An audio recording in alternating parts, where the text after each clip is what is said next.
Okay. Oh.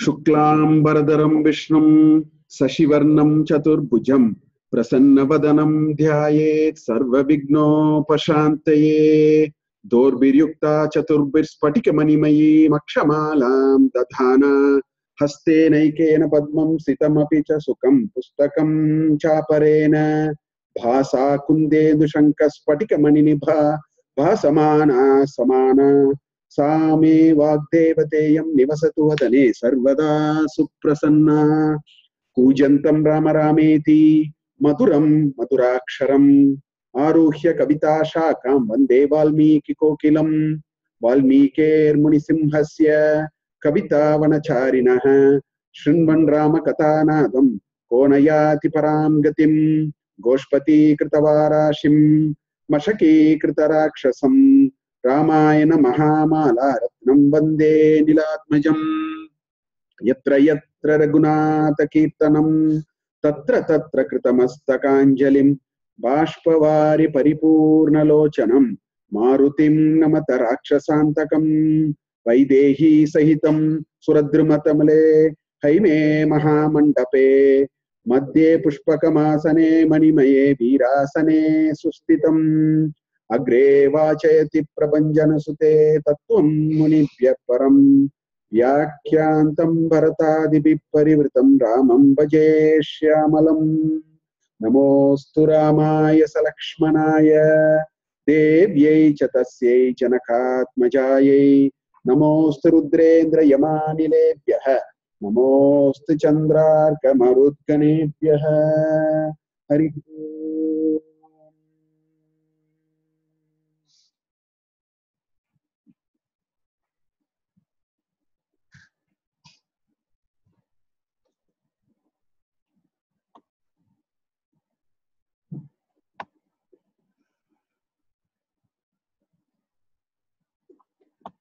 Okay.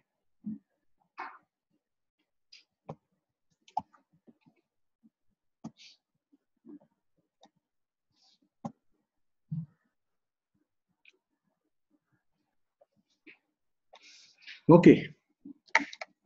So last time we saw Ramadi Jananam, the birth of the four children, and then this hesitation of Dasharatha when Vishwamitra came and said, "Please send your children." Dasharatha was not ready, and he tried all kinds of things. He gave him enough reasons to say why it's not appropriate. Rather, he will come. And at one stage, Vishwamitra is unhappy. So at that stage, Vasishtha intervenes, and we saw that much. Ask him, send Rama. You don't know what are you trying to do. I was mentioning this point. Many a times, this is what I call it as, for even a person like Dasharatha, shradha was a very wavering idea. This is actually called shradha. And to develop shradha, you need a strength of character. Shradha is not something which you read and then memorize and understand the concept. It's not that. Shradha is something which needs to be experienced, which needs to be gone through, which needs to be felt. When an extraordinary person comes and asks, send your children, you are so worried. Why is he resisting? He is not able to trust the other person. See, when we don't want to do something, it is an expression of a distrust. You don't have to take a negative connotation in that word. You have to understand it conceptually. Vishwamitra is an extraordinary person. And he comes and asks, send the children. And there's one full Sarga in which Dasharatha was doing all kinds of arguments and not ready to send. This is a pointer to us in our life. It's all easy to say Shraddha. Today, we find it difficult even if a parent says something, we want to have our own views. Somebody who has brought us, toiled with us from the day we were born. Through all that, we have reached a stage we think, no, now that's the level at which our shradha is. This is actually the meaning of shradha. Shradha is, in fact, as somebody was saying, shradha is where you have to first switch off your rationality. Shradha doesn't operate in a domain of rationality. Shradha is a very different domain altogether. And that needs inner strength and character. So we saw all those kind of things. Then Vasishtha comes and says, you don't know what you are getting in. Do you think he's such a foolish person? All the risks that you are saying, do you think he doesn't know? And do you have an idea? See, many times we have no idea of what is in stock for us in the future, but then we seem to know it. We seem to be able to process it so well, and therefore we are able to sort of take decisions. So we saw all that. So today we will see some sargas, and I find a couple of very interesting messages. I want to talk about the messages, and then we'll get into the sargas. Today, in this set of sargas, there is one good message which I find, which is ideas about dharma. See, this dharma is I find two dimensions to this dharma, the way we all live. One is, it is the most misunderstood idea for us.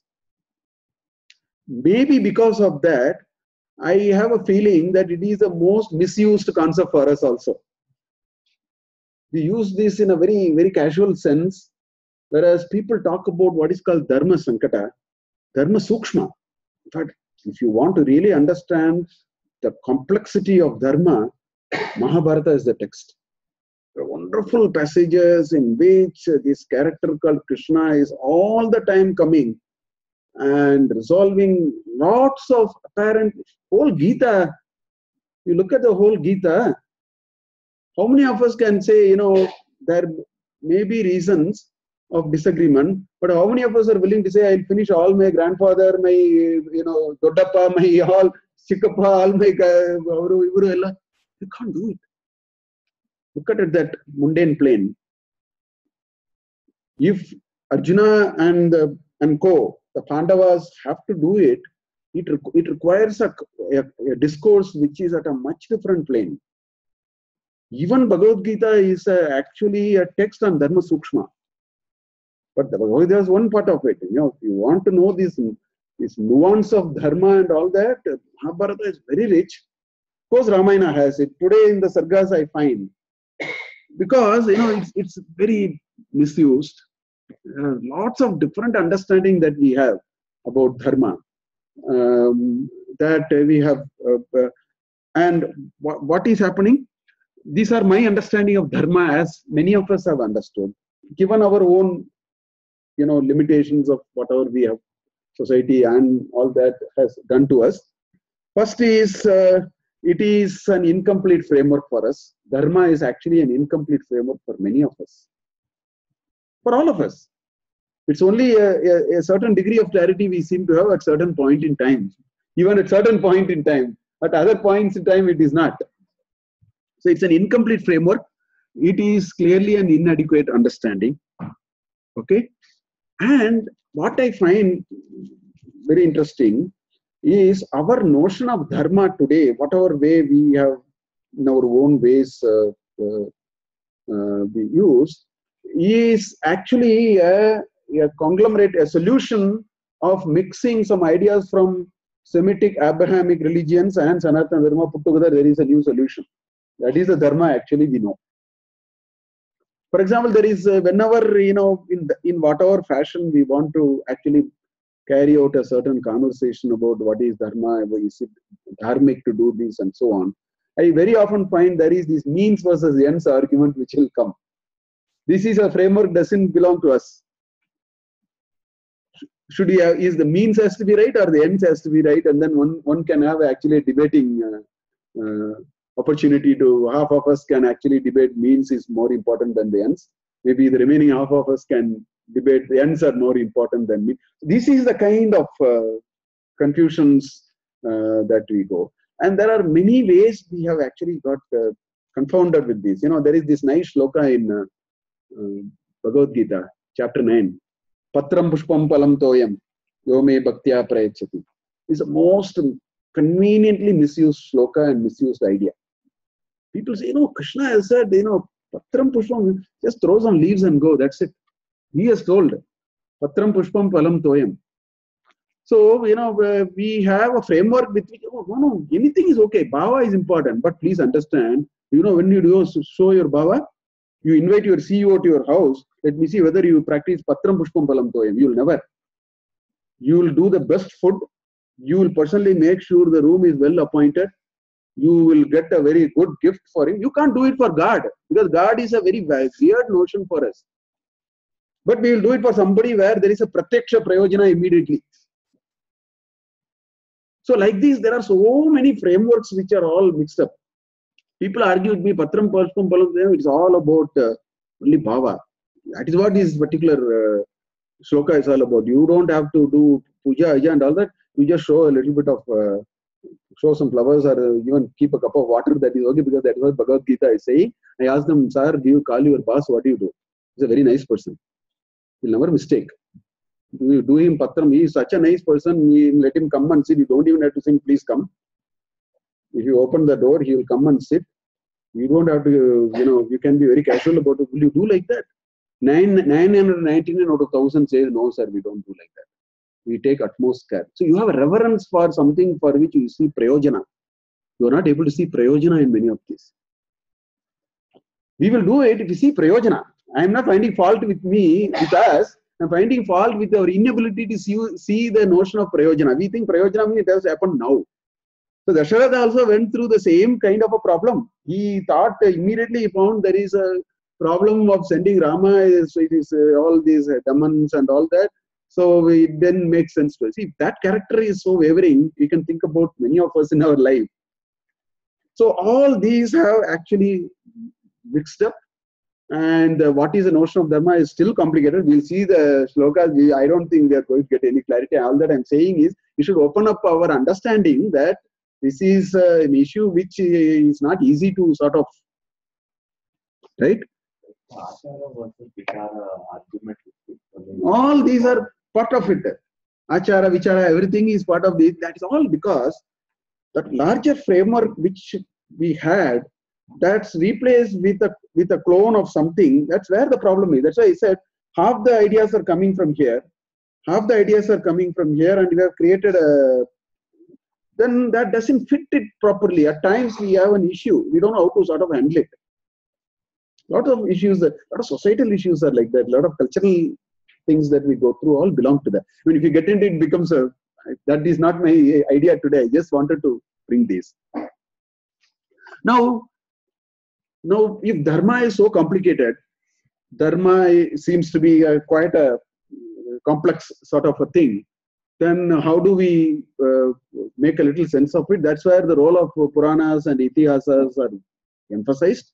There are a lot of anecdotal, there are a lot of stories, there is a lot of things which seems to perhaps give us some idea of different situations, different things are handled. That's a one. The other thing which was again part of our framework, which we have actually given up today. We have given up because we are all told we have to all think independently, we have to question, we have to ask everything, because this has come from the Abrahamic framework. Whereas in Taittiriya Upanishad it says, Etatra Brahmana Sammarshina Yukta Ayukta Aluksha Dharma Kamasyuhu Yatate Tatra Varteran Tata Tatra Varteta. In the convocation address, he says to the students, the Rishi says, see, when you go, there will be a lot of dilemmas, ethical dilemmas, moral dilemmas. These are there. However much we think we have a certain clarity, there will be so much of ethical, moral, and dharmic dilemmas and so on. That's why he says, Etatra Brahmana Sammarshina, Yukta Ayukta, Aluksha, Dharma Kamasu. They are so dispassionate about prayojanas, benefits that they will get. They approach things in as clear, objective way in which they can take their views. Listen to them and see what they are doing. By and large, you are likely to be on the track. So like that, whereas today we don't want to even listen to our parents because we have been told that's not a nice thing. You're not grown up. If you keep listening, you are childish. More or less that has come in now. Whereas 50 years back, there was a lot of respect, there was a lot of reverence with which we thought we should listen. Now it is not like that. It is thought you are still not, you are yet to grow. You are yet to sort of fully blossom. You have to think, you can have your views, you can, these individuality ideas which are all coming from the Abraham sort of framework, they are all mixed up. Whereas our frameworks are a little different. So let's see what the shlokas and the sargas are sort of pointing to some of these thoughts that we will see.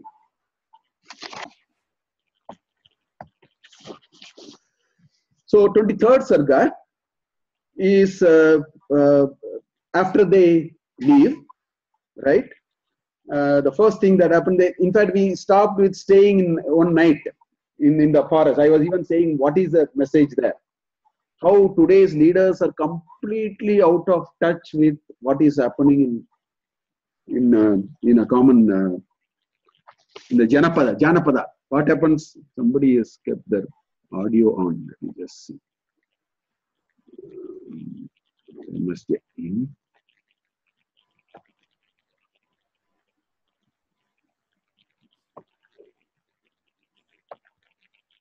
Okay. So they stay that night in the middle of the forest, and then they resume their journey. That's what this sarga is. He is taking them. No? So the first 4 verses is after a night stay, Rama and Lakshmana continue their journey with Vishwamitra. A few slokas. There's one very famous shloka in that, which we recite almost every day. So I thought I'll just put that shloka. Okay, that is the source is Ramayana, Valmiki Ramayana. Then verses 5 to 9 is Rama inquires about the hermitage. They come across a confluence of 2 nice rivers. So this boy asks, "What is this place? Looks so beautiful. Looks so special. What is this hermitage? Who is this?" There's a lot of storytelling that happens. Next 5, 6 sargas, 7, 8 sargas. There's a bit of storytelling also happens. Ganga Avatarana also is there, I think. All those stories are there. So then Vishwamitra talks about Kama, who was burnt by Shiva. It was Kama's hermitage, and how he was there, how he disturbed Shiva, and how he got himself burnt by Shiva. All those stories are told. And that small little story is there in this sarga, and the sages at the hermitage receive them. They stay that night in that hermitage. That is part of this sarga. So in this sarga, the second shloka is what is part of the Venkatesha Suprabhatam, which is being recited every day. Kausalya Supraja Rama Purva Sandhya Pravartate. That is actually Vishwamitra is saying, "My dear boy, get up. Sun is rising. Let's go." That's what he's saying. Kausalya Supraja Rama. Supraja Rama. So the son of Kausalya, hey Rama. Purva Sandhya Pravartate. The sun is rising on the east. Purva Sandhya Pravartate Uttishta. Get up. So Vishwamitra says, "Get up, let's move on." So this shloka is, since it is used, I want to tell you it is from Valmiki Ramayana. It is actually Vishwamitra telling the 2 kids to get up, let's go. That is this one. Kartavam Daivam Anikam. See, we are supposed to do Anikam. Madhyanika, we say, no? We have to do Anikam. Anikam is that which has to be done daily. That the daily responsibility is called Anikam. So Daivam and Anikam, you have to, in fact, our society is, I would not say was, I think our society is a society which very deeply believes in a sense of gratitude for every moment that we live is because of the Devas. So that Daivam, Anikam is very, very important. Worshipping and that sense of gratitude is very, very important. For us, from a Vedic lore, the gods were only Panchabhutas. It's only Pauranic gods which are all Rama, Krishna and Shiva and all that. Our sense of God is what today's people talk about sustainability. That's when we miss that variable, we got into a trouble. For us, the God was actually the Panchabhutas. That's why in Bhagavad Gita, again, when he talks about Yajna, he says, Devan bhavayata anena, te deva bhavayantuvaha, parasparam bhavayantaha, shreyaha param avapsyata. That critical balance between this natural force and yourself is very important for sustainability. The whole conversation is now coming around in a different way. That was the framework. So he says kartavyam. It's our responsibility to do the anikam for the Daivam and the anikam. So that's his famous shloka. Right?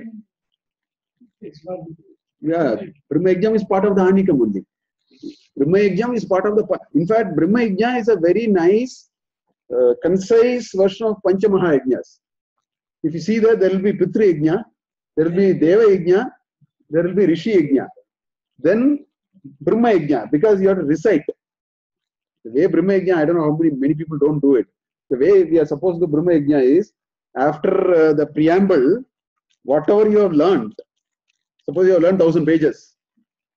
That 1000 pages must be recited for, you can decide. Our rishis are very practical. They say 10 minutes. You have only time for 15 minutes. Then recite 15 minutes and keep on going. You know why they say? They say only then you will pass on to the next generation. When this society will be punished heavily because this society says, I want everything from my ancestors. I don't care to give it to my children and the next generation. That's not my problem. This is the heights of selfishness. I want to know, but I don't want to bother about how it will go. Whereas Brahma Yajna was a built-in mechanism. You are supposed, nobody does it, they simply go. They tell the first line of the 4 Vedas and go. Agnimi, Ele, Purohitam, they say, and then they go. That is all not what Brahma Yajna is. After the 4 Vedas, one sentence, whatever you have learned, you must recite 10 minutes, 5 minutes, half an hour, depending upon how much time you have, you should complete the cycle and keep on doing it. Then you do the Tarpana. So the first is the Brahma Yajna. Again, Taittiriya says that Deva Pitrikarya Abhyam na Pramaditavyam, Swadhyaya Pravachanabhyam na Pramaditavyam, all that it says. These are all part of that Brahma, which is part of Anikam actually.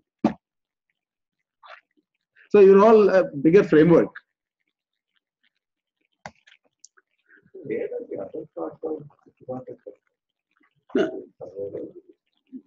Venkatesa Suprabhata, this was just a sort of a Mangala Shloka. Venkatesa Suprabhatam, I don't know who has written it. I do not know. Yeah, I do not know exactly the author of it. But this first thing is taken because it is nice from Valmiki Ramayana. So they leave the hermitage of Kama and continue. That's the next Sarga. And the 32 verses in this 24th Sarga.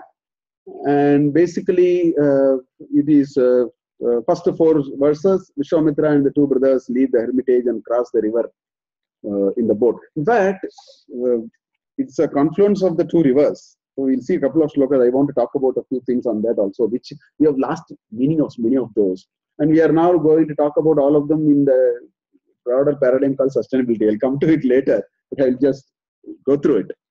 And then verses 5 to 10, Vishwamitra explains the genesis of Sarayu. He talks about that spot from where they are leaving. So it is actually a confluence of Sarayu and Ganga. That were the 2 rivers which are, that's the spot where they were. So Vishwamitra talks about that place, and then they cross through using the boat, and then they enter into the forest. So that is shlokas 11 to 15. Description of the forest, and Rama says something amiss. The forest is good, but there is something, little this thing. There is a Tataka issue is there. Then Vishwamitra explains actually that he talks. There is a story about that forest, what happened in the forest, and how Tataka and Maricha came and occupied that place. So a bit of story is being told, and then he explains the atrocities of Tataka and Maricha. So all those are part of this Sarga. 2-3 shlokas we will see. So when Vishwamitra told Rama and Lakshmana about the confluence of these 2 rivers, explained it, there are these shlokas. I want to actually talk about these shlokas. These are all part of our culture even today. Okay, look at these shlokas. It says, Tasya yamatula shabdo janavim abhivartate vari samkshobhajo rama pranamam niyatah kuru. First thing that he says, what is Vishwamitra saying? He's saying, Tasya ayam atulaha shabdaha. He's saying, what is this beautiful sound that is coming? This is what he asked. There's a nice sound coming. What is this? He says, that is where this noise is produced. Where it is Janavim Abhivartate. This is coming from the Janavi, from the river. It is a Sangha, Vari Sango Bajo. This is the conglomerate of these two rivers. The conglomerate of the two waters. Vari is water. No? So the conglomerate of the two waters mixing is making this sound here. Then he says what he is saying. He's saying, hey Rama, pranamam niyata kuru. Vishwamitra says, worship. That's what he says. You worship.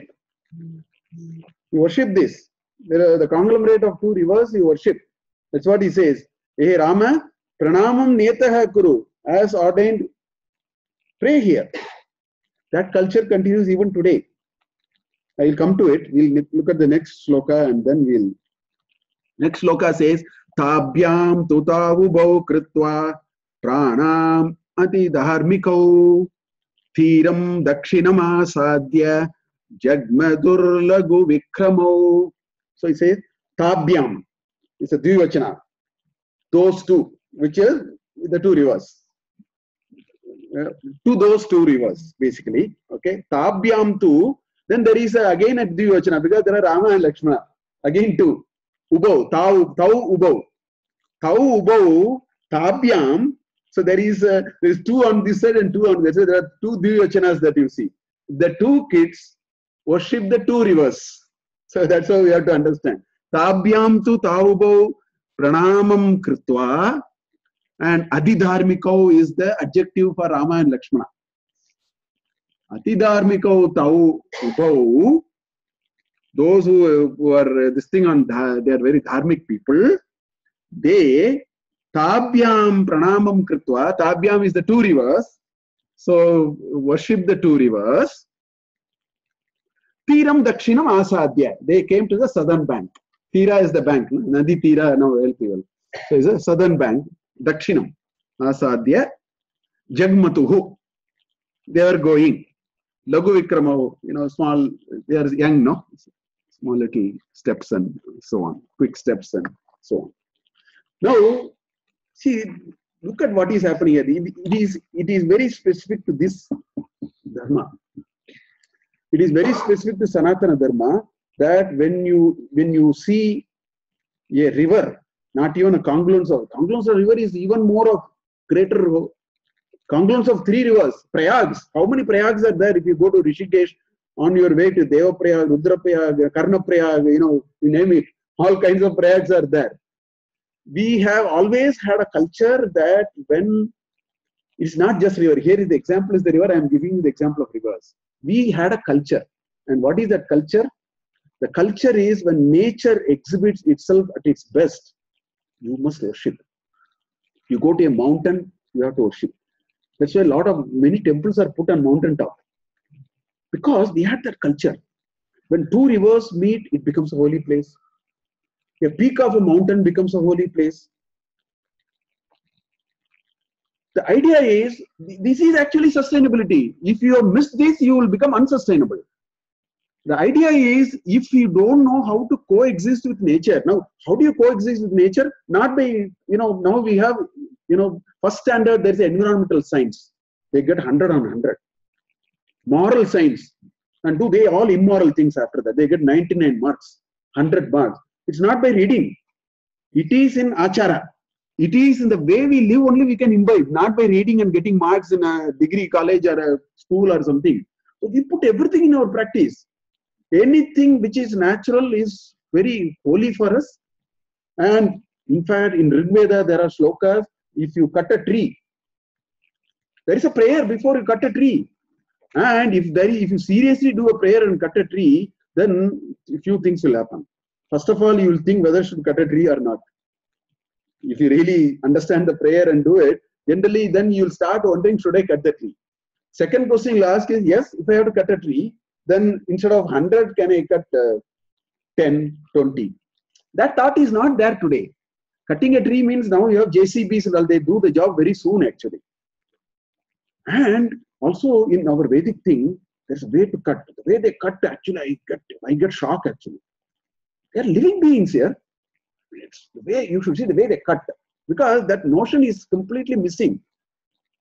See, in Massachusetts, when I was there for a year in the US, one set of school kids came, and question was asked, where do you get milk from? Then they actually mentioned the local mall. There is a chain of mall in Massachusetts. I don't remember the name now. I don't remember the name. In that mall. We don't know that the milk that we drink is blood. The greatest blood donor are cows, not you and me. The milk that we drink is blood. They don't know. They think it is coming in a supermarket. 1 liter, 2 liter sachet, half a liter. If you think like that, this is cut. Your approach to things will cut. So that's why these are all very important. The origin of a river is a holy place. Why? Because a river will actually,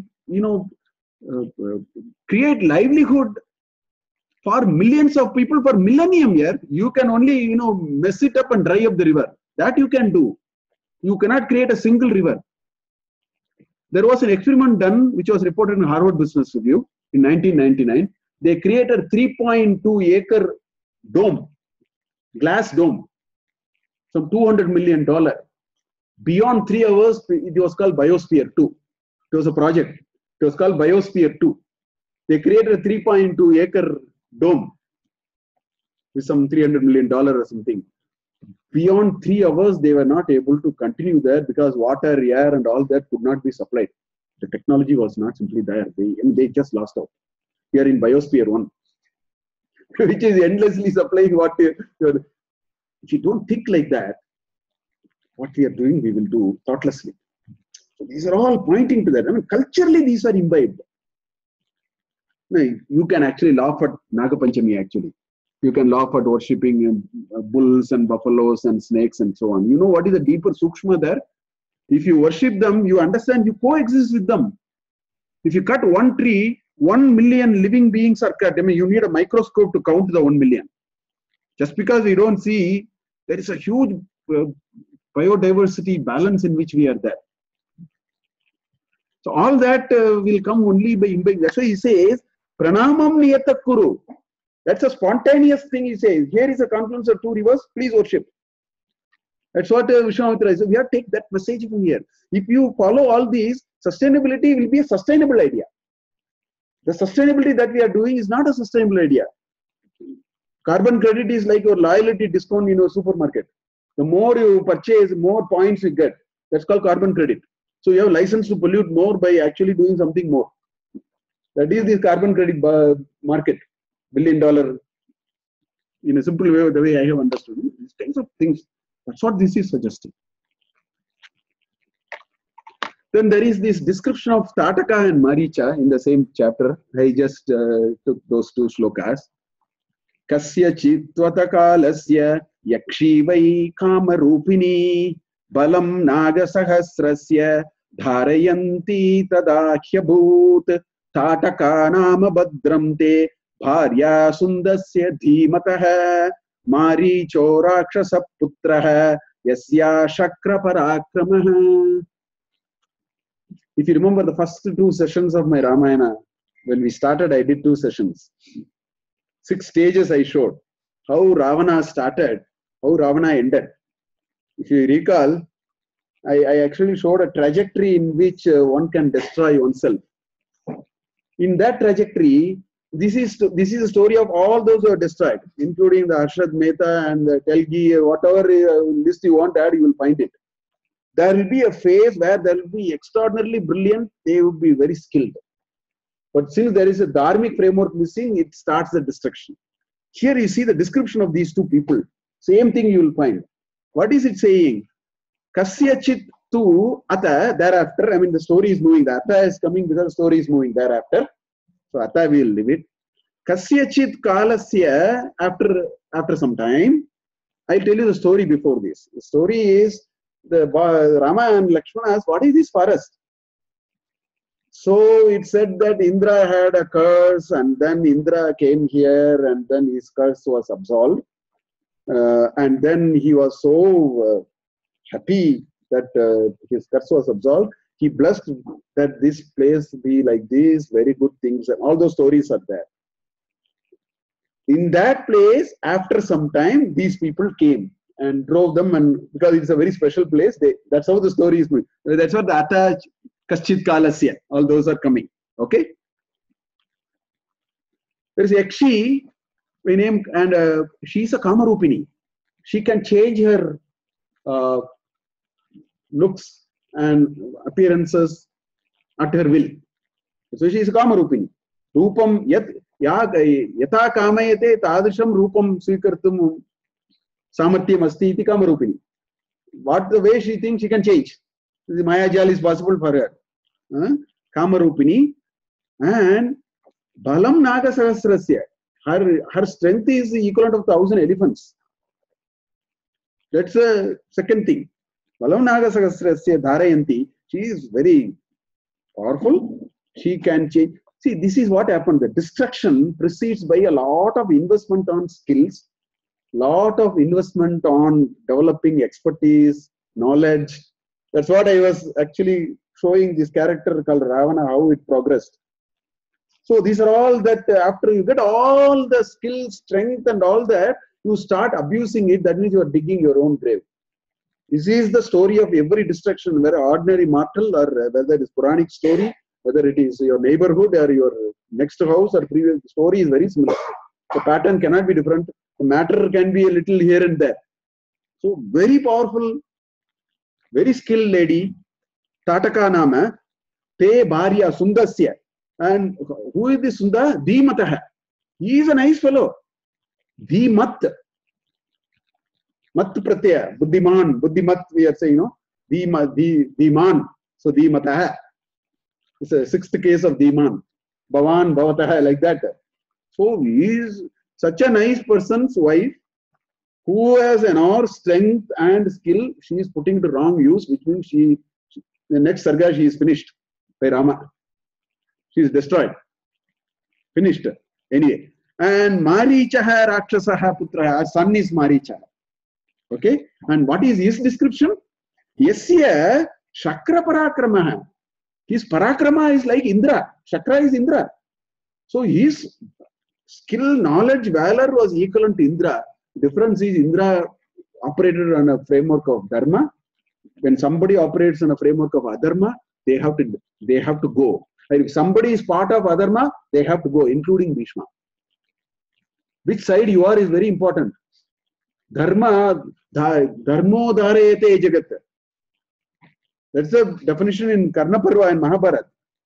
Dharana Dharma Ityahuhu Dharmo Dharyate Jagat. It is only Dharma which is the axis of sustainability. Anybody who goes against the axis of sustainability will become unsustainable. And anybody who is the axis of sustainability will survive. That is the Vibhishana. These are two contrasting characters in the two epics. You have Vibhishana and one epic who crossed onto this side. Again, there are, debates whether he is a traitor. And, these are all narrow frameworks. The framework of Dharma is a very different framework. Dharma's only definition I have understood is the Karna Parva definition. Dharana Dharma Ityahuho. The word Dharma has come from the Sanskrit root called Dhrui. Dhrui Dharane. That which can behold and support is called Dharma. So anything which cannot be supported has to go. There is no room for brother, father, mother. That's a high level discourse. We can't even understand. We can't even make sense of it. We can take a lower framework and talk means and the ends. All that we can do. This is a very complex framework. And what is sustainable is sometimes not easy to answer. That's where the Dharma Sukshma comes. That's where the Dharma Sankata comes. Sometimes it's not easy to answer. We may know the concept, but we may not know how to apply. Conceptually, we may be clear. That's why, etatra brahmana sammarshinaha yukta ayuktaha will come.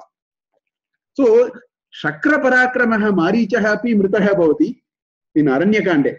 Not here. He will wait for some more time. Maricha will not die here. Maricha willingly died in Aranyakanda. He was dying to die in the hands of Rama. He threw sargas in Aranyakanda. He pleaded to Ravana, you don't know whom are you. He was a reformed person by that time. He said, you don't know what are you doing. He gave several pieces of advice. Ravana said, "You do what I say." He said, "I will be too happy to do because I want to get killed at the hands of Rama. I know his parakrama." Here he didn't know, but that the story has to move a little bit for Maricha. Tataka is finished here. Maricha will run away.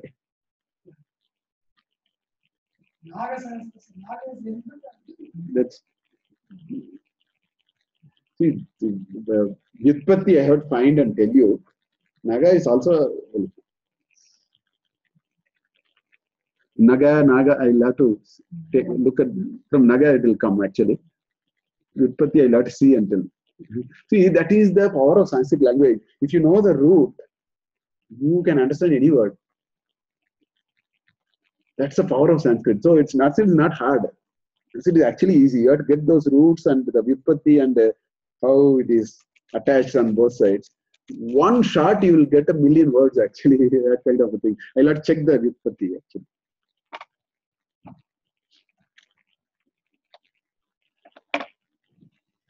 So the next Sarga, 25th Sarga, actually in the 24th Sarga, they haven't met Tataka yet. There's only a story. There is a story of what is this forest. In response to that story, Vishwamitra talked about the forest and say, now, you know, the last few shlokas are the kind of atrocities that these Tataka and Maricha are together doing. It's only story. Here he is going to meet. So they are moving in. Then they actually meet. So that happens here. So the first three verses, Rama asks about Tataka's strength. What is this Tataka strength that you are talking? Nagasahasra, you said, what is the Tataka strength that you are talking about? I mean, that kind of a question. And so in response to that, Vishwamitra gives the story of Tataka's birth of Maricha and Agastya's curse. All that stories come. And towards the end, he says, you finish her because she has reached a stage where it is impossible to... The Dharana Dharma who is challenged now. She is coming in the axis of sustainability. Sustainability will finish it. See, 4 years back, 5 years back, there was a lecture they called me in the city, and it was on nature, sustainability, something like that. There was a lecture. They called me. I said okay. So the person introduced me. He said, "We have Professor Mahadevan. He is going to tell us how to protect nature." Something like that they said. Then I started the lecture. I said, with all my humility, I want to tell you, nature does not need any helping hand from you. Nature does not need any helping hand from ordinary mortals like us. If you have some wisdom, protect yourself from nature. I said that because I told them I'm going to show you 2 photographs of a place called Kedarnath.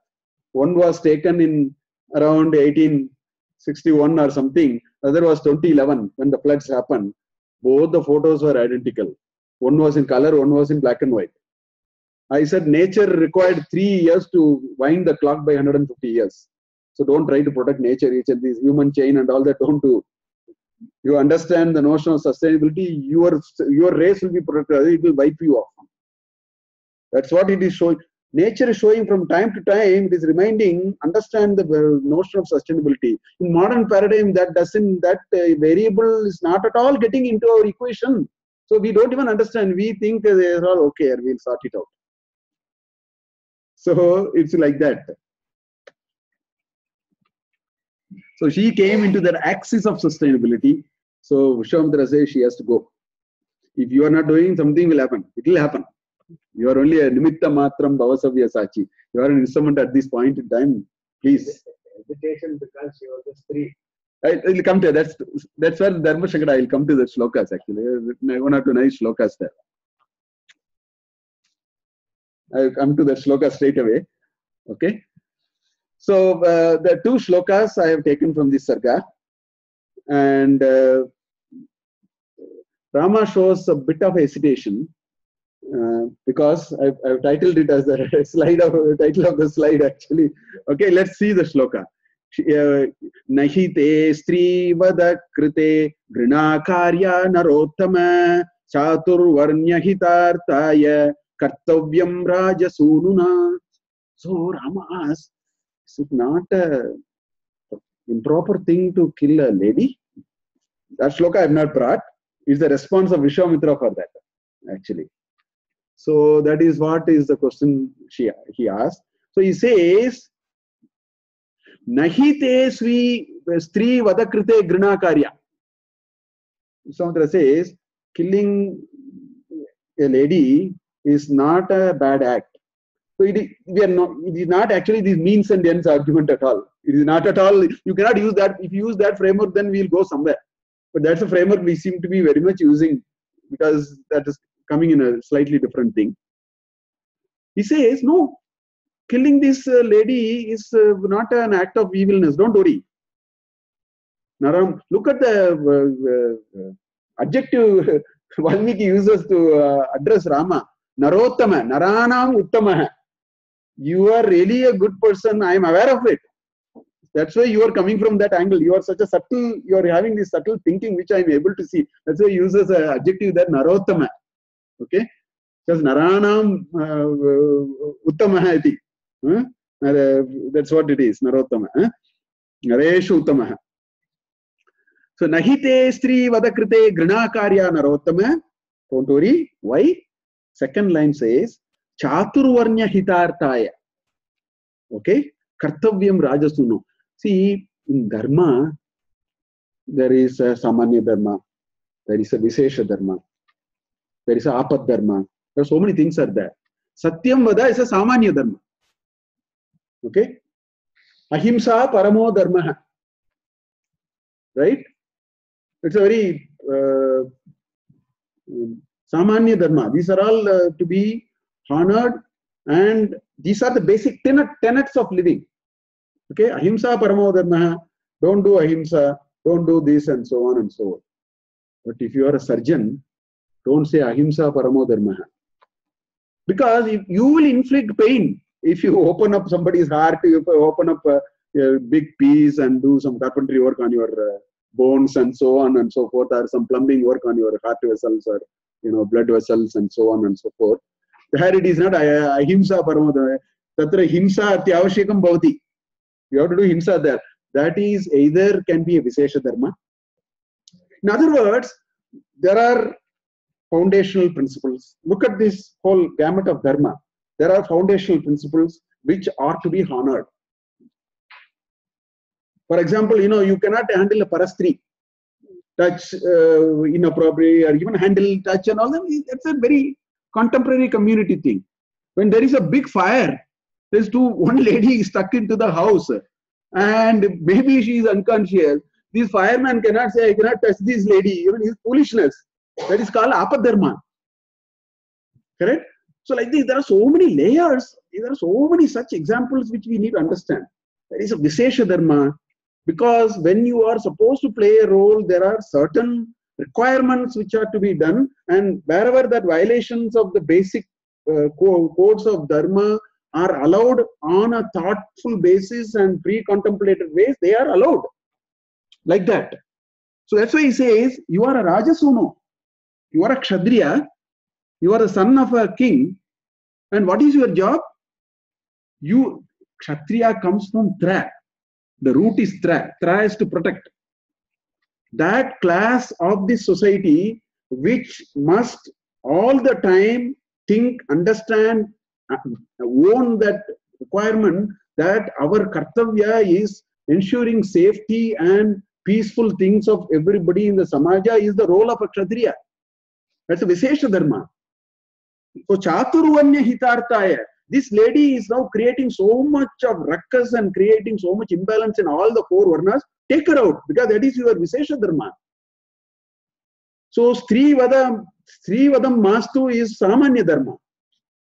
But you kill this lady is because of a larger cause of sustainability. In fact, another thing, again, this argument is sometimes used very conveniently and so on. Oh, it is okay, it is a part of Dharma. I mean, the only yardstick of Dharma is, first yardstick of Dharma, you say something is dharmika or not, is it is not for your prayojana. Your prayojana, if it happens a fourth level, fifth level incidental benefit, that is different. If you do anything for your prayojana, many a times it may not be dharma. It can be quite a little conflict with dharma if you do. That's why the nishkamya karma and karma yoga are emphasized. If you leave your prayojana, the chances of you becoming on the axis of dharma is much higher. That's the first yardstick. So that's why it brings chaturvarna hitarthaya. In fact, in Vidura Niti, there is a nice shloka. And the shloka says, if for the larger good of the village, if one family has to be sacrificed, you have to sacrifice.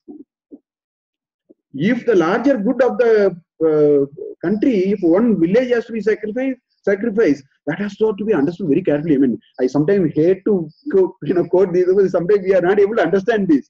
It needs a very careful understanding and so on. All that I am saying is a larger good is the first axis of Dharma. A narrow good may or may not. It's very difficult to say, but a larger good is always the axis of Dharma. It has a greater possibility of sustainability. That's the argument he is bringing. Chaturvarna hitarthaya nahi te stri vada krite grina karya. It is not a blot or a wrong thing. Take this out of your mind. Then he says, Drishamsham anushamsham va prajarakshana karanat. Again he brings prajarakshana is the ultimate goal with which you have to work. Right? Patakam va sadosham va kartavyam rakshata sada. You are your job is to protect. And if your job is to protect and ensure that the larger common good is in place, it is not disturbed, or by not doing something, it will get rid. I mean, I'll give you a simple argument.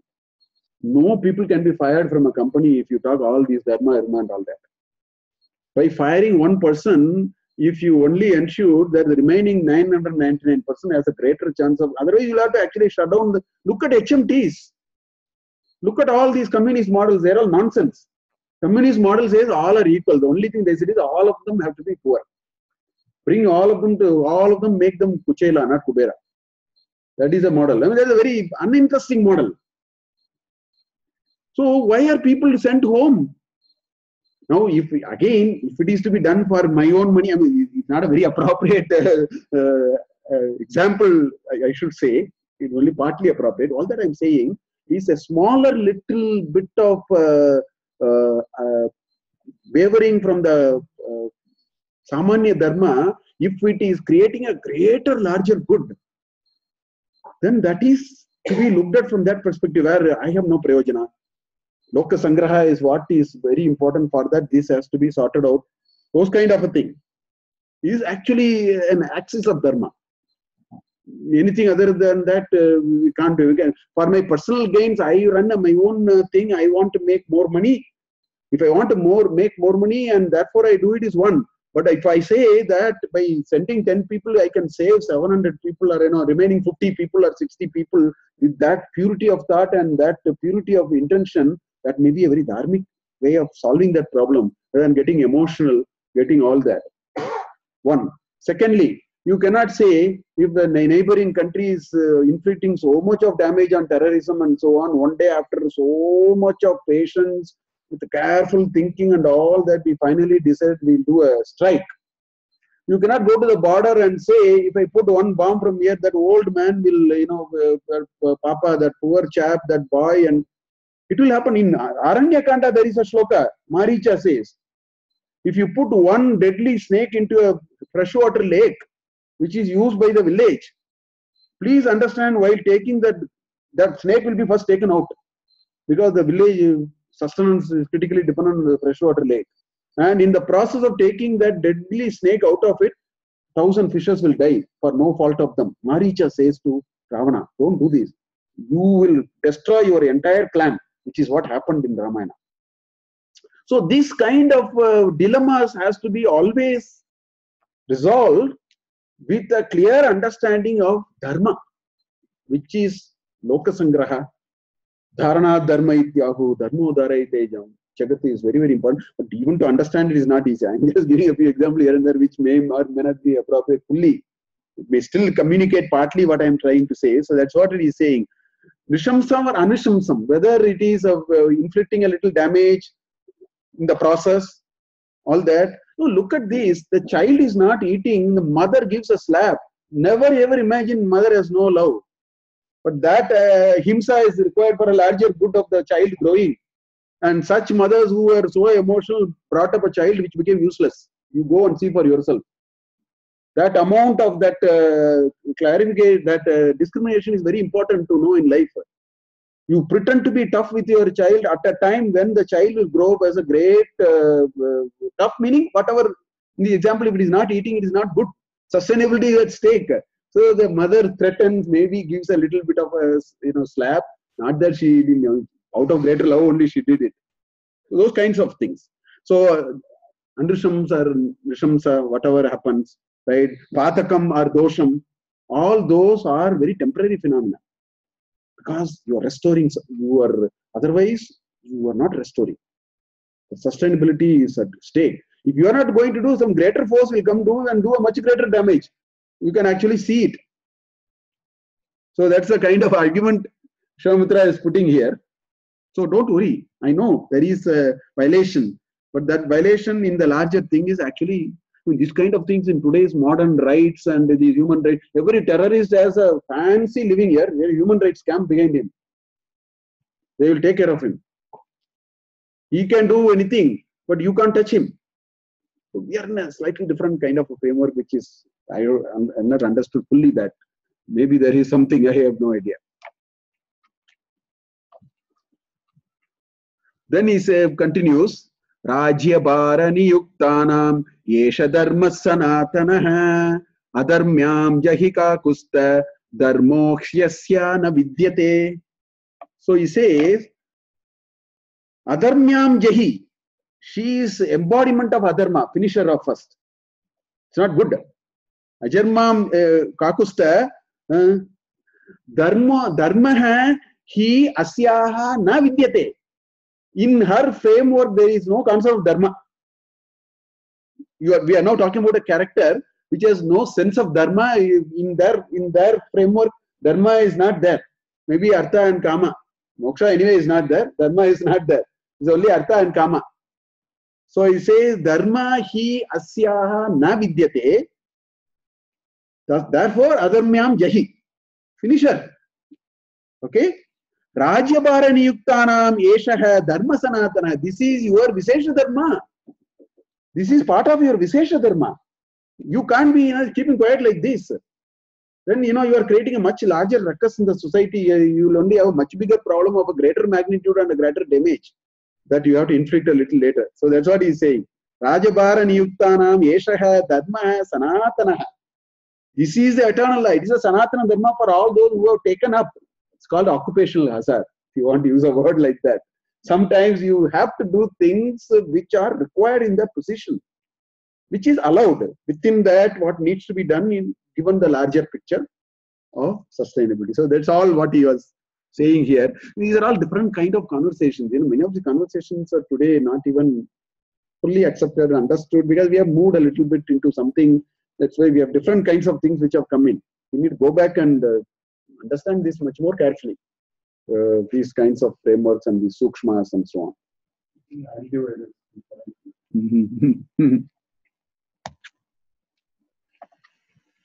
Then he continues. Shruyate hi para. He gives two examples. So you are so. I am able to understand. You have that subtlety because you are Narottama. So I will give you two examples. So he quotes two examples, precedences of similar things that has happened. Shuyate hi pura shakraha virochana sutam nripa prithivim hantumichantim mantaram abhyasudayat. There is a lady by name Mantara. These are all Dvitiya Vachanam. She was finished off. So it's a Dvitiya Mantaram. And who is this Mantara? Virochana Sutta, daughter of Virochana. Okay? She is a daughter of Virochana. Hey Nripa, hey king, this is a Sambodhana. Shuyate, Pura Shuyate. I have heard that such a thing happened. What happened? Shakraha, Indra. Indra finished off this lady. Simply. Why? Because Prithivim Hantum Ichanti. She wanted to finish off the world. She set on with this thing. right? Like Osama bin Laden kind of examples. You know, they want to do something at some point, they will actually, it becomes unsustainable, right? So it's like that. So Prithivim Hantum Ichantim, she wanted to finish off all these things in the Prithvi. So Shakra said, no, this will create much bigger certain to finish her off first. Only then Yada Adai Dharmasya Glani Bhavati Abhyutanam Adharmasya Tada Atmanam Trijamyam. That will happen. The sustainability will restore. There is a bigger problem. So he gives one example like that. Then there's a second example. Vishnunapi Pura Rama Briguputri Dridavrata Anindam Lokamichanti Kavyamata Nishudita. Right? He says the mother of Kavya and wife Brigupatni. Wife of Brigu was finished by Vishnu. She also got into something which is unsustainable. What she wanted to do was simply will not be good for Loka Sangraha and common larger good, which for me the common larger good is a good definition of sustainability. Anything less than that will become unsustainable. Right? So Anindram, Indram Vina, she wanted to get rid of Indra. Indram Vina, Lokamichandi. She wanted to make sure that we finish off these Indra. So it's like saying, let us not have any president and prime minister for this country. We'll finish them off. If somebody gets onto that track, I think we have to get them first and then do what needs to be done, as per whatever our accepted, mechanism of doing. So Anindram Lokamichanti Kavya Mata Brigupatni Dridavrata Vishnuna Apipura Nishudita. He was finished, he was cleared off. So he just gave two examples. The point is, I think, rather than the specifics of the example, the way I have understood is the framework which is very important is that which is for Loka Sangraha and common larger good in the long run. Now, if you ask what is long run, that may be the challenge for us to understand. That may be actually the limitation for us. Many times what we thought long run may be actually wrong. But at least the framework has to be properly done. So that is the kind of thing he says, don't worry. Therefore, she has reached a stage where there is so much of disequilibrium which has happened in the rhythm of the world order. Finish her off. So that's what Vishwamitra says. So next Sarga is the Sarga in which Rama kills Tataka. But there isn't so much of a war and all that described. Simply said finished. In one or two slokas, finished her off. Whereas Rama Ravanayor Yuddham, Valmiki says, Rama Ravanayor Yuddham, Rama Ravanayor Iva. He says there is no upama I can give. The fight between Rama and Ravana is like the fight between Rama and Ravana. This is how Valmiki said. That was several sargas going on and on and on. So here in 3 slokas he sort of finished. So we'll not see that. But anyway. So the first 5 verses, Rama agrees to kill Tataka as per Vishwamitra's order. He makes 2 beautiful statements. I will bring that shlokas. Rama says when he agrees to finish, he makes 2 statements. They are very important for us. These are the nice life principles in Valmiki Ramayana. Story and all is, these are the niceties about Ramayana which I have been seeing. We'll see those shlokas. Then shlokas 6 to 12, Rama faces Tataka in person and he chops off her hand and Lakshmana chops off her tip of the nose. Okay. And then she gets into this Maya thing and all that a little bit are explained. And actually, even at that stage, from what I able to see, Rama was short of killing her. So he thought we'll chop her off a little bit here and there and make her incapacitated or something. Maybe that was running his mind. Vishwamitra said, no. This will again boomerang. Nirmulam bhavatu. That's what Vishwamitra again says. No, kill Tataka. Don't leave it. Not this chopping, eating and all is not there. Nirmulam bhavitavyam. So that's he says in shlokas 19 to 26. A couple of shlokas are there. And then Rama kills. After Rama kills, Indra comes and blesses Rama and bestows special weapons to him through Vishwamitra. There is a separate Sarga for it. You can see that Sarga. All that happens and they halt there for that night. It's a sojourn that they are going to Vishwamitra's sacrifice. So when Rama agreed to finally, okay, I will kill Tataka, he made two statements. I will show you the two shlokas. Anusishtosya yodhyayam guru madhye mahatmana pitra dasharate naham navajneyam hi tadvachah. He actually makes a very nice statement. What he says, Anusishtosmi, I am actually being directed. Asishta, okay? Ordered. I will just translate it as ordered. Ayodhyayam Guru Madhye Mahatmana. In the presence of all these great people, I have been ordered. Okay? By whom? Pitra. Mahatmana Pitra. By my Dasharatena. Aham. Right? My father has given me a certain command. In the august company of great people, I will go with that. This is the first statement he makes. Pitru Vakya Paripalana is what he says. I mean, all these may look like today all these have become nice values for drama. You can make a very melting drama out of it. You can bring how the Pitru Vakya Paripalana was. They are actually a very fundamental thing. Because if we can't listen to our parents, I mean, we listen to our parents only when it is very comfortable to us, when it is hita. When it is ahita, we have traveled on this ground quite a bit. Or, because, we have now think independently, we must have our own views. This nucleus family also has furthered this idea a little bit, is more for us and convenient for us and so on. But he said that what our father says is very important. Today, if you say like that, they think you are a 5-year-old child. They don't see the value of what it is. I mean, there can be no gratitude any greater than the gratitude to the parents. All other gratitude are, according to me, are subsumed into it. And that, see, there is this word susrusha. The Sanskrit is such a nice language. Susrusha actually comes, it is actually like pipasa, bubuksha. See, bubuksha means, in English it's called desiderative form. What it means is desire to eat. In Sanskrit we never say I am hungry. Sanskrit is a very expressive language. It says bubuksha vartate, which means I have a desire to eat. Means I am hungry. You have a desire to eat only when you are hungry. If you have a desire to eat when you are not hungry, you will become an ill person. That's why I am assuming this is a right statement. Pipasa.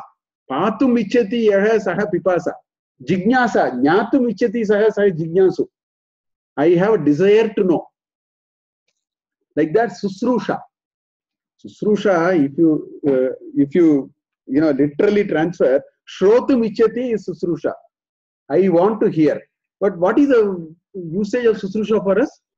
You do susrusha for him. That's what he say. Hiriyaru obru bandidare avarge susrusha madi. We use that word, no? This is where Sanskrit is very expressive. Do you know what it means? If I have to serve you, I should listen to what you say. I cannot, you say something, I do something else. So, susrusha means hear what he say and follow it.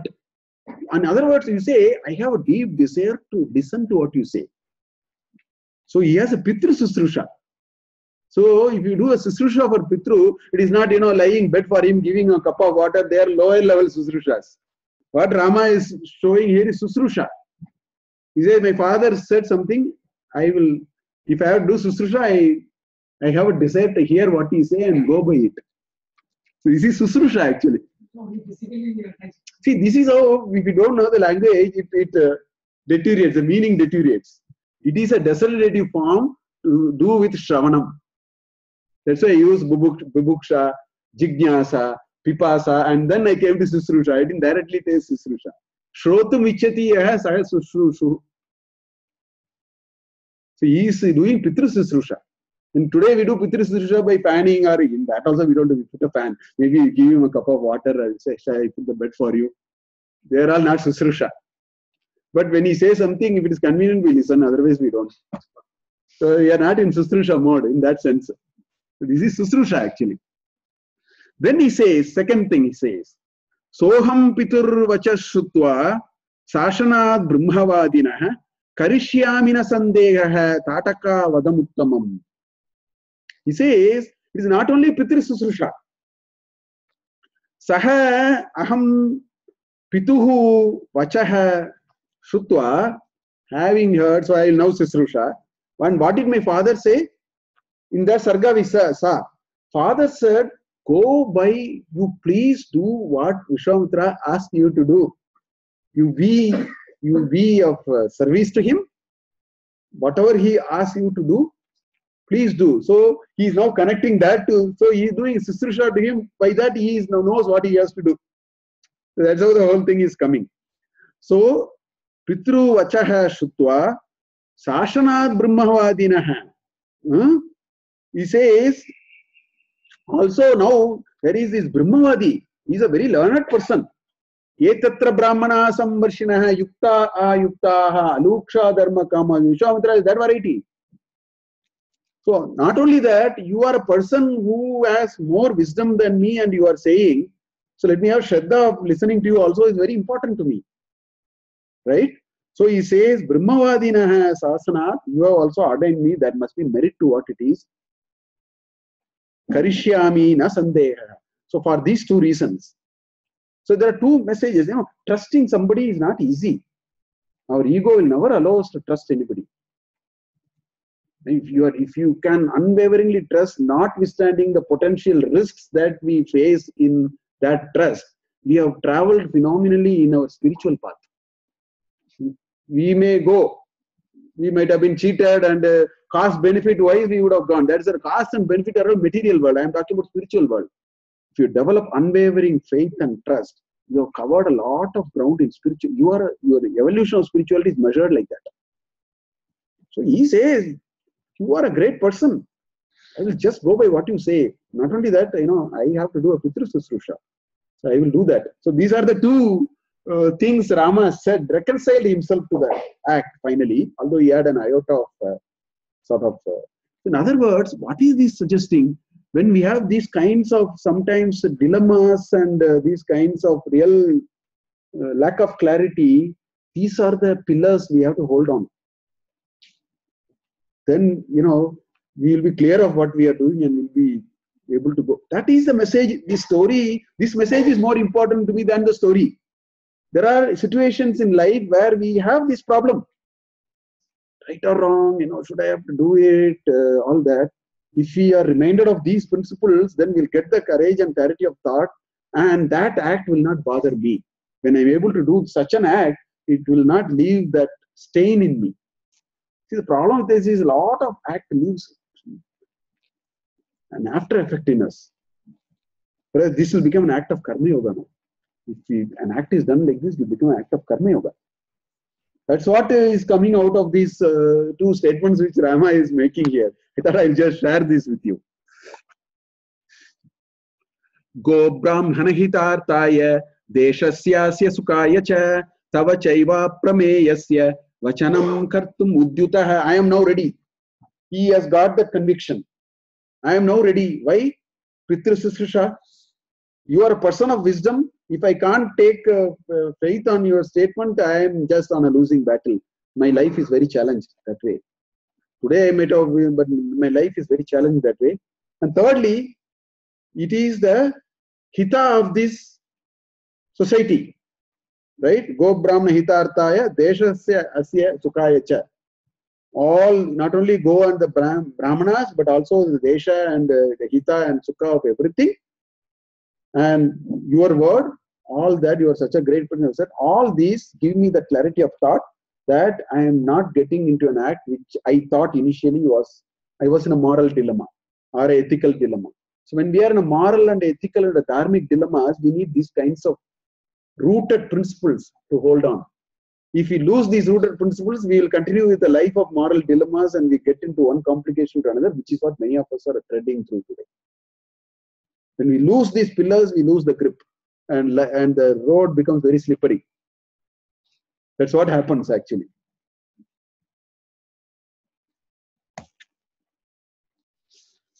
Then 27th Sarga, I'm not talking about the cutting noses and all the story. I'm not interested in the story. My Ramayana is only for life messages.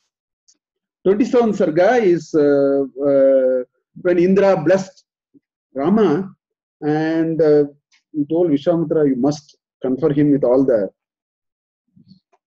weapons. So it's 26 verses. Vishwamitra is very happy that the boy did that. And there is a very long list of astras.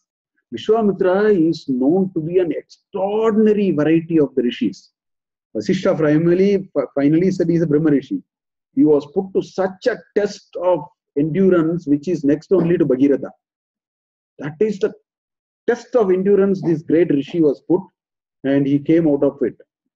And he is the Gayatri Mantra. He is a very extraordinary character actually, Vishwamitra. Gayatri Mantra Drishtara.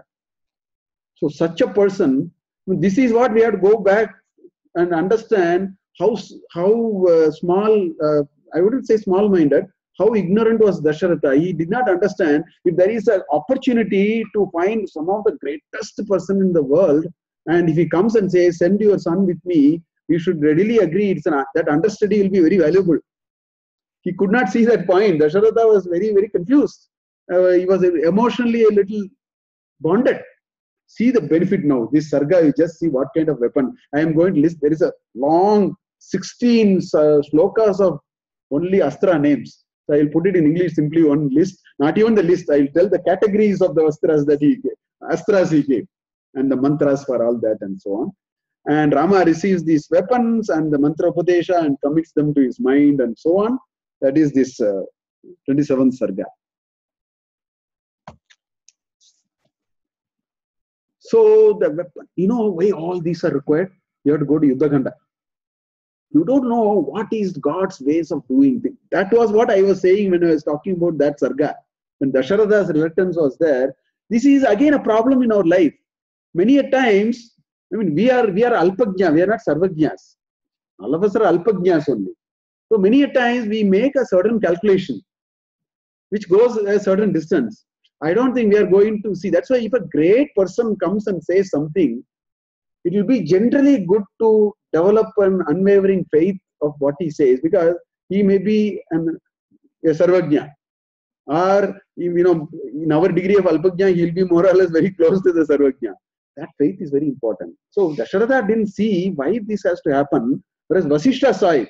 Vasishtha said, you don't know what is going to happen. You send him through. You don't know. You just send him along with him. You have no idea what is going to happen. You are getting a little emotional. Send him along with Vishwamitra. Vasishtha came and interjected. The results are here. In fact, this sojourn that these two boys had along with Vishwamitra was a making for a future, which was the last kanda of Ramayana, in the Yuddha Kanda. It was making a great character which has to do a great act of creating a Loka Sangraha and a Dharmic restoration of a very high kind, for which there was a lot of preparation which happened actually. These are all part of it. So different types of chakras and astras were given. Two shining maces were given. One was called Modaki, another is called Shikari. Okay. Two unique weapons, Kala Pasha and Varuna Pasha was given. Okay. Two unique thunderbolts, Sushka and Ardra, are given. Two special powers, Hayashira and Krauncha Astra, that was given. And an excellent scimitar was given, called Nandana. Beautiful this thing. Two much favored weapons, Gandharvastra and Manavastra, and many more. I picked up the more. There are 19 shlokas only, you know, describing what they are and so on and so forth. This was why Vishwamitra wanted Rama to go with him. Vishwamitra knows how to sort out the sacrificial disturbances. That was not what everybody thought.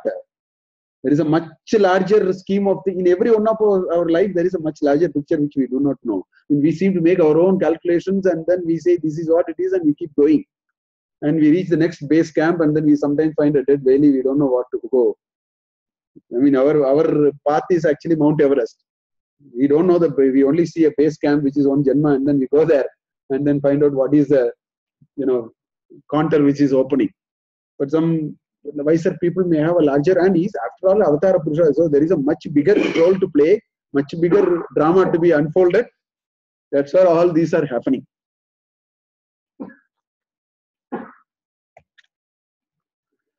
Then there is this next Sarga, which is 28th Sarga, which is a very short Sarga. Basically, in that Sarga, all the devas of the Astras appear. Basically, that's what it is. And so the first three shlokas, Rama requests Vishwamitra to teach the prayoga of the Astras conferred on him. And Vishwamitra introduces 44 different Astras to Rama. He introduces the prayoga to how to Bala, Ati Bala, Matra Bala, all those kinds of things and all that things. And the Astra Devatas appear before Rama and offer to be of use in time of need. And so now Rama is sort of endowed with more firepower, if I have to use that kind of terminology. So Rama says, let's now move on. Now we'll sort out your problem. You actually wanted us to help you with the sorting out your people who are disturbing you. Said, let's go there. His boy is energized. He said, let's go and see what needs to be done. So this is sort of a short sarga there.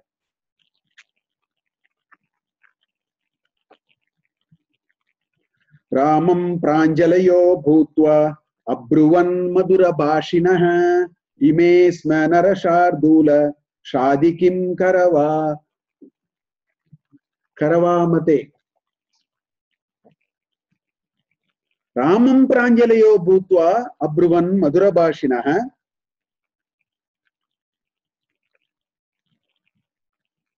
All these ime sma he narashardula ime sma shadi. All these are, offering they're surrendering, offering their pranams and say, what do you want us to do? So that's what it is. The Astra Devatas actually. Ime, see, the Ime is because the reference is already there in the previous shloka. So Ime is coming. Manasa karya kaleshu sahayam me karishyata gamyatamiti tanaha yateshtam Raghunandanaha. So Raghunandan said, thank you. When the time comes, I will invoke you. Please come and be of some help to me. All these is what he used in Aranyakanda. In Janapada, 14,000 Rakshasas he destroyed. Aranyakanda is only destroying demons in Janapada of, Janasthana. 14,000 plus. Kabanda was the last in that order. And that Kabanda with the headless and all that, and he only showed Sabari. Story so beautifully moves. He only showed Sabari and then go and see. But then the next big assault is in the Yudhakanda. Massive assault. All these astras, prayogas happen during, bit in the Aranyakanda and then in, I think with this we will complete today's thing. We will stop here. With this, with the Mangala Shloka, we will just stop. Swasti prajabhya paripalayantam nyayena margena mahim mahishaha go brahmanebhyo shubhamastu nityam loka samasta sukhino bhavantu kale varshatu parjanyah prithvi sasya shalini deshoyam kshobarahito brahma santu nirbhayah aputra putrinas santu pautrinah adhana sadhana santu jivantu sharadam shatam shunvan ramayanam bhaktya yappadam padameva sayati brahmanastanam brahmana pujyate sada. Harihi Om.